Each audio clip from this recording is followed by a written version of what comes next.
नमस्कार मित्रांनो, सावळ्याची जणू सावली मालिकेच्या आजच्या भागामध्ये आपण पाहत आहोत.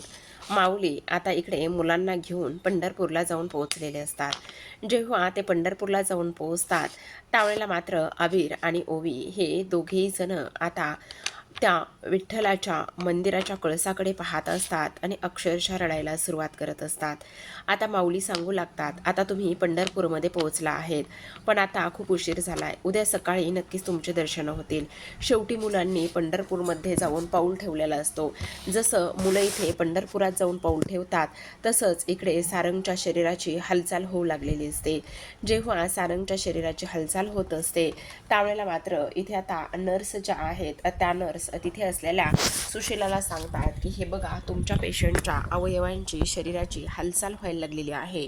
तुमच्या पेशंटमध्ये जवळपास आता इकडे ग्रोथ होते आणि त्याचबरोबर सुधारणासुद्धा होत आहे.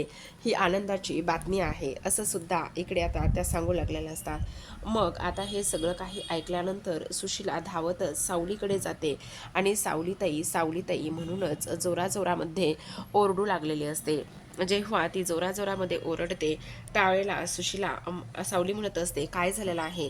तेव्हा मात्र इकडे ती म्हणत असते, सारंगला शुद्ध येत आहे, तुम्ही लवकरात लवकर या.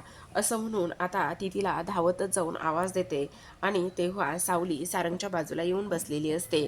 तर सारंगच्या हातांची हालचाल आणि ह्या सगळ्या गोष्टी होताना सावली स्वतःच्या नजरेने पाहत असते. इकडे अबीर आणि ओवी हे दोघेही जण एकमेकांना घट्ट मिठी मारत असतात आणि शेवटी आपण इथे पंढरपुरामध्ये येऊन पोहोचलो आहोत. हे मात्र त्या दोघांसाठी सुद्धा लाख मोलाचं ठरलेलं असतं. दोघांनी एकमेकांना घट्ट मिठी मारल्यानंतर आता इथे हा अबीर म्हणत असतो, बघितलंस ओवी, आपण शेवटी पंढरपुरामध्ये येऊन पोहोचलो ग. आता मात्र काही जरी झालं तरी सुद्धा माझा सुपर हिरो. तेव्हा ओवी म्हणत असते, हो बाबा, लवकरच बरा होणार आहे, तू अजिबातच काळजी करू नकोस. असंही आता इकडे दोघेजण बोलू लागलेले असतात. मग हे सगळं दोघेजण बोलत असताना आता ओवी म्हणत असते, आपण तुला सांगू का, आपण पंढरपुरामध्ये आलेलो आहोत, पण आपल्याला इथे खूप म्हणजे सगळ्यांच्या विरोधात जाऊन आपण इथे आलेलो आहोत. खरं तर इथे तुझी आई आणि त्याचबरोबर इथे माझे बाबा, इथे अमृता काकू, हे सगळेजण आपल्याला टेन्शनमध्ये असतील आणि शोधत असतील. खरं तर आपण त्यांना इथे सांगायला हवं होतं का? इथे बबलू काका आणि त्याचबरोबर व्यंकटेश काका हे दोघेही जण आपल्याला इथे शोधत शोधत आलेले होते. आपण हे बरोबर तर करतो ना? तेव्हा अबीर समजावतो आणि म्हणत असतो, अगं ओवी, आता रडू नकोस बरं. हे बघ, आता उद्या आपलं दर्शन होणार आहे आणि एकदा का आपलं दर्शन झालं की मग आपण इथे बबलू काका त्याचबरोबर आई कोणाला तरी एकाला फोन करूया आणि लवकरच आपण इथे सुपर हिरोकडे जाऊया. असं सुद्धा आता इकडे तो बोलत असतो. तेव्हा मात्र इथे अबीर म्हणत असतो, पण दर्शन करायचं आहे, दर्शन कधी होईल?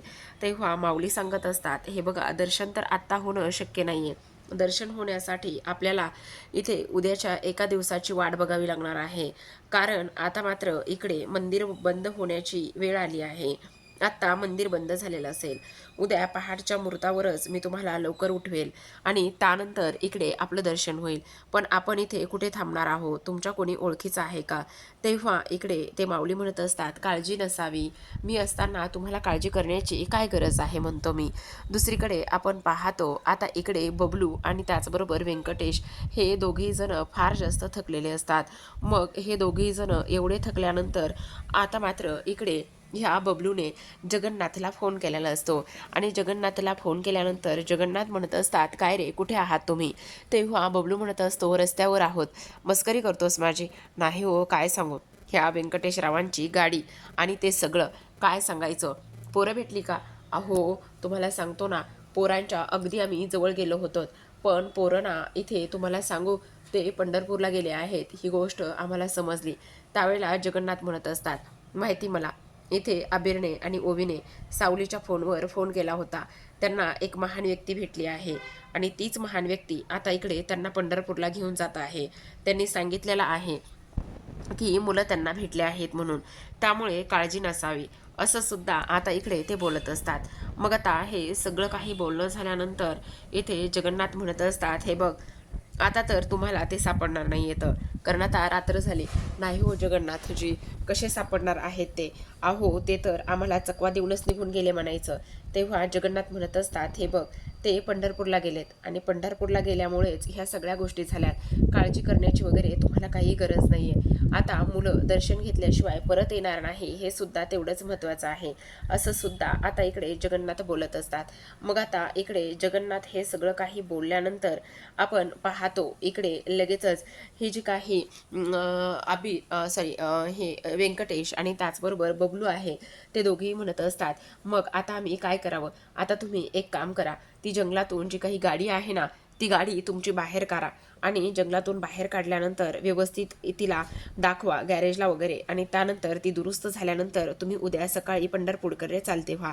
म्हणजे कसं आहे ना, पोरं तुमच्या हाती नक्कीच लागतील, असं स्पष्टपणे आता इकडे हे जगन्नाथजी ह्या दोघांना सांगत असतात.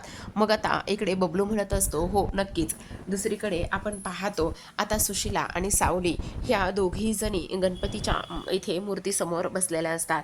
तेव्हा आता इकडे सावली म्हणत असते, खरं तर आज इथे सारंग शुद्धीवर आलेले आहेत ना, ते फक्त आणि फक्त इथे ह्या मुलांची जी काही उपवास आहे, मुलांचे जे काही व्रत आहे, त्यामुळेच हे सगळं काही शक्य झालेलं आहे. आणि त्याचबरोबर इथे आता अमृता म्हणत असते, हे बघ सावली, तू अजिबात काळजी करू नकोस, सगळं काही व्यवस्थित होणार आहे. मग इकडे मुलं हे पंढरपूरला पोहोचले आहेत असं सावली म्हणत असते. आणि आज मुलांमुळेच हे सगळं काही होतंय, मुलांमुळेच आज इथे सारंग जे आहेत ना ते शुद्धीवर येत आहेत, असं सुद्धा आता इकडे ती बोलत असते. जेव्हा सावली हे सगळं काही बोलते तेव्हा अमृताला धक्काच बसतो. सुशिला म्हणत असते, हो वहिनी, तुम्ही बोलताय ना ते अगदी योग्य आहे, अगदीच बरोबर आहे. इथे आता सारंगला लवकरच शुद्ध येईल आणि लवकरच शुद्ध आली की मुलांची सुद्धा व्रत इकडे पूर्ण होईल. दुसरीकडे आपण पाहतो आता हे माऊली मुलांना तिथेच पंढरपूरमध्ये एका जवळ असलेल्या मठामध्ये घेऊन जातात आणि तिथे गेल्यानंतर ते हातपाय जोडत असतात, नमस्कार करत असतात. तिथे राहण्याची सगळी काही सोय ह्यांनी केलेली असते. मग आता इथे ओवी आणि आबीर त्यांना म्हणत असतात, काय हो माऊली, तुमची तर फारच जास्त ओळख आहे, आम्हाला वाटलं नव्हतं तुम्ही आम्हाला इथंपर्यंत घेऊन याल म्हणून. तेव्हा ते म्हणत असतात, का नाही वाटलं तुम्हाला? हे बघा, वाटायला हवं होतं, कारण तुम्हाला एक गोष्ट सांगू का, सगळ्यात महत्त्वाची म्हणजे की इकडे काही जरी झालं ना तरीसुद्धा आता आपलं दर्शन हे होणारच आहे. आणि मी उद्या स्वतः तुम्हाला नामदेवाच्या पायरीला घेऊन जाणार आहे दर्शनासाठी, त्यामुळे तुम्हाला काळजी वगैरे करण्याची काही गरज नाही, असं सुद्धा आता इकडे ते बोलत असतात. त्यावर लगेचच आता आबीर आणि ओवी म्हणत असतात, हो पण खरं सांगू का, तुम्ही भेटलात आणि त्यानंतर तुम्ही आमची इथंपर्यंत येण्यासाठी मदत केली, हे सगळं आमच्यासाठी फार जास्त गरजेचं आहे. पण मी काय म्हणतो, एक गोष्ट मला काही समजत नाही आहे, तुम्ही असं घरी कोणालाही न सांगता एवढं मोठं व्रत करायला कसं काय तयार झालात? मग आता मात्र आबीर आणि ओवी हा सगळा घडलेला प्रकार सांगू लागतात. आबीर म्हणत असतो, खरं तर ह्या सगळ्या गोष्टीला इथे मी जबाबदार आहे. आणि इकडे ओवीच्या गाण्यासाठी आम्हाला पंढरपूरला यायचं होतं. मी इकडे सुपर हिरोकडे हट्ट केला, सुपर हिरो माझ्या हट्टापायी इकडे मला पंढरपूरला घेऊन यायला तयार झाला. जेव्हा आम्ही पंढरपूरला येत होतो नेमकं त्याच वेळेला इथे त्यांचा अपघात झाला. आणि इथे त्यांचा त्याच वेळेला अपघात झाल्यानंतर तुम्हाला सांगतो, हे बघा, अपघात झाला, हॉस्पिटलमध्ये नेलं आणि त्यानंतर ते कोमात गेले. पण आम्हाला ना इकडे मोनिका काकूनी सांगितलं, ह्या सगळ्या गोष्टी ना इथे तुमच्यामुळे होत आहेत, आणि तुमच्यामुळे जर एवढ्या सगळ्या गोष्टी होत आहेत तर सगळेजण त्यांच्यासाठी, त्याचा जीव वाचण्यासाठी प्रयत्न करतायत, पण तुम्ही मात्र काय करताय, तुम्ही ह्या सगळ्या गोष्टींचा एकदा विचार केला पाहिजे की नाही, असं आम्हाला त्या म्हणाल्या. आणि त्यानंतर इथे आम्ही पंढरपूरकडे धाव घेतली. आमचं काही चुकलं का सांगा माऊली, आम्ही पंढरपूरला आलो तर आमचं काही चुकलं का?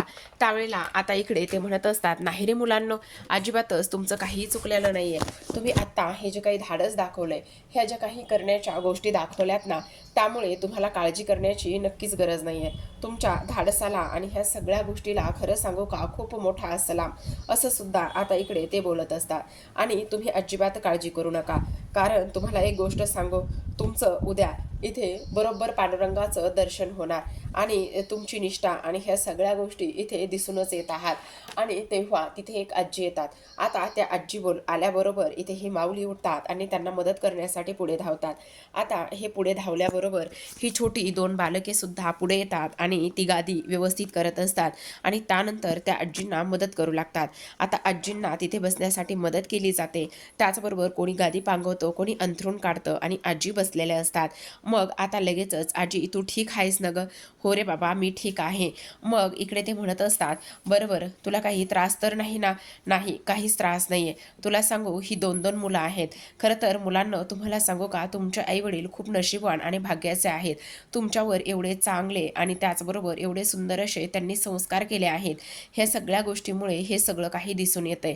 तेव्हा मात्र इकडे हे लोक म्हणत असतात, हो तुम्ही बोलताय ना ते अगदीच बरोबर आहे. ह्या सगळ्या गोष्टीमुळे आता इकडे हे सगळं काही दिसून येत आहे.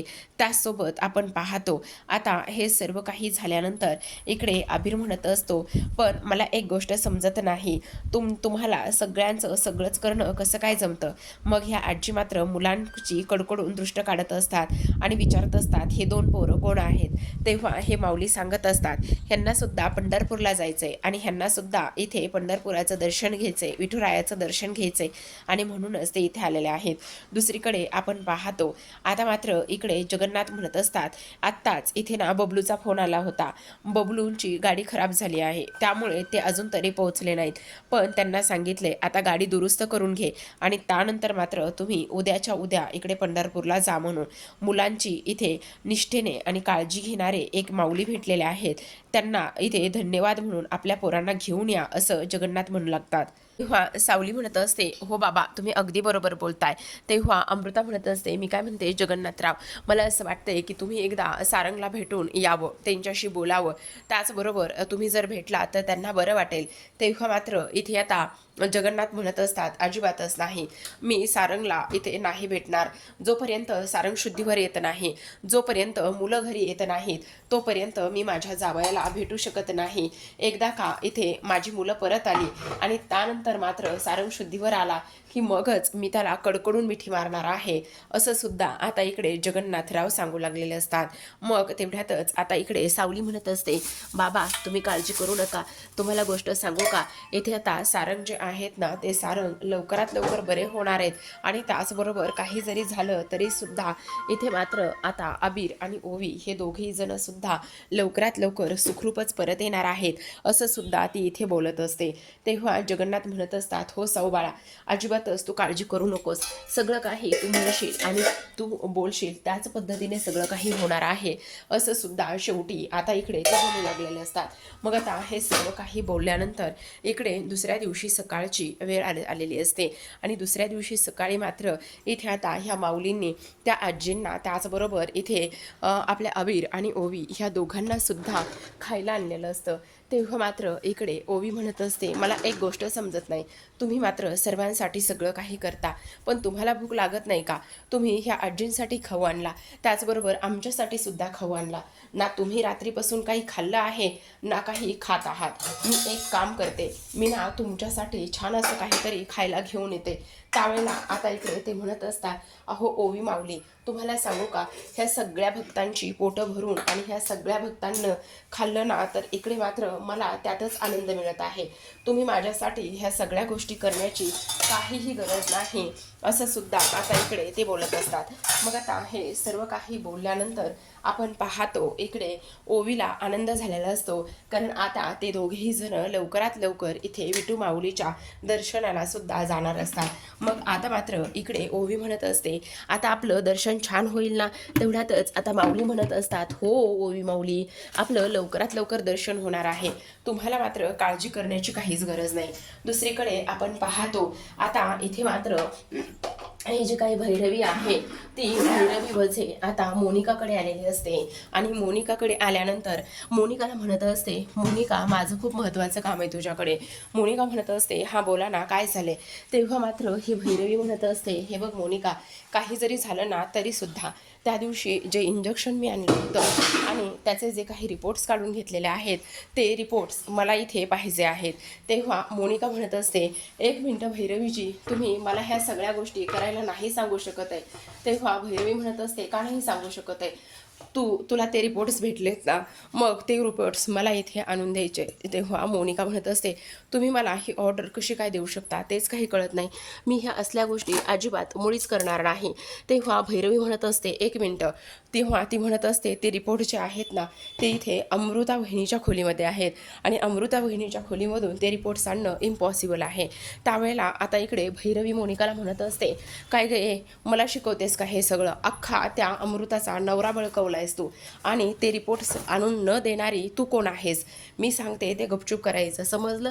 मला असली कारणं दिलेली अजिबातच आवडत नाहीत. तेव्हा मात्र मोनिका म्हणत असते, तुम्ही हे अति बोलताय असं वाटत नाही आहे का? हे बघ, आणि त्याचबरोबर जर तू मला ते रिपोर्ट्स आणून नाही दिलेस तर त्या सगळ्या गोष्टी मी इथे जो काही आपला राजकुमार आहे त्या राजकुमारला सगळं काही सत्य सांगून टाकेल. तेव्हा मात्र मोनिका चिडते.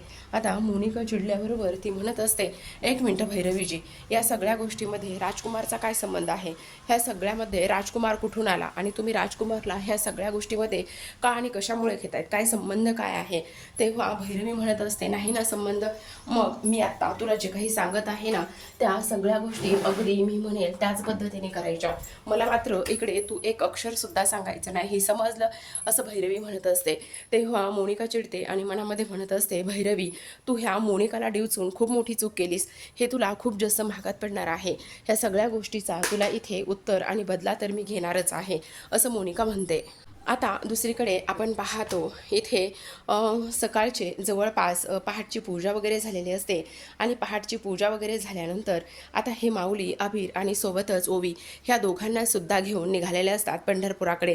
जेव्हा निघतात तेव्हा अबीर आणि ओवी ह्या दोघांना सुद्धा इथे आता जे काही हे आहे तुळशीची माळ आहे ती तुळशीची माळ दिसते. तेव्हा ओवी म्हणत असते, अबीर मला एक गोष्ट सांग, विठुरायाच्या गळ्यामध्ये इथे तुळशीची माळ किती छान दिसेल ना रे? तेव्हा अबीर म्हणत असतो, हो ग खूपच छान दिसेल, पण काय करणार, आपल्याकडे इथे पैसेच नाही आहेत ही माळ घेण्यासाठी, नाहीतर आपण नक्कीच घेतली असती, असं इकडे ते बोलत असतात. तेवढ्यातच आता इथे माऊली म्हणत असतात, हे बघा जो काही आपला विठ्ठल आहे ना तो फक्त आणि फक्त इथे भक्तीचा भुकेला आहे. तुम्हाला त्या विठ्ठलाकडून तो तुमच्याकडे काहीच मागत नाहीये. त्याला फक्त इथे भक्ती आणि त्याचबरोबर भाव ह्या सगळ्या गोष्टी फार महत्त्वाच्या आहेत. ना की तुम्ही त्याच्यासाठी तुळशीची माळ घ्यावी, ना की तुम्ही त्याच्यासाठी इथे काही फुलं घ्यावे, नाही तुम्ही त्याच्यासाठी काही दानधर्म करावा, फक्त भक्ती. आणि त्याच वेळेला अबीर म्हणत असतो, ओवी सुद्धा म्हणत असते, हो आम्हाला आमचे आईबाबा नेहमी सांगतात माणसांची भक्ती हीच खरी भक्ती आहे, हीच खरी श्रद्धा आहे आणि त्याचबरोबर इथे देवाला फक्त माणसांची सेवा करा म्हणजे तीच भक्ती आहे, असं आमचे आईवडील आम्हाला नेहमीच सांगतात. तेव्हा आता माऊली म्हणत असतात, चला जय हरी माऊली, रामकृष्ण हरी माऊली म्हणून ते आता इकडे विठ्ठलाची पूजा आणि त्याचबरोबर विठ्ठलाचं दर्शन घेण्यासाठी ह्या दोन्हीही विठ्ठल भक्तांना विठ्ठलाच्या पायाशी घेऊन निघालेले असतात. तर पाहत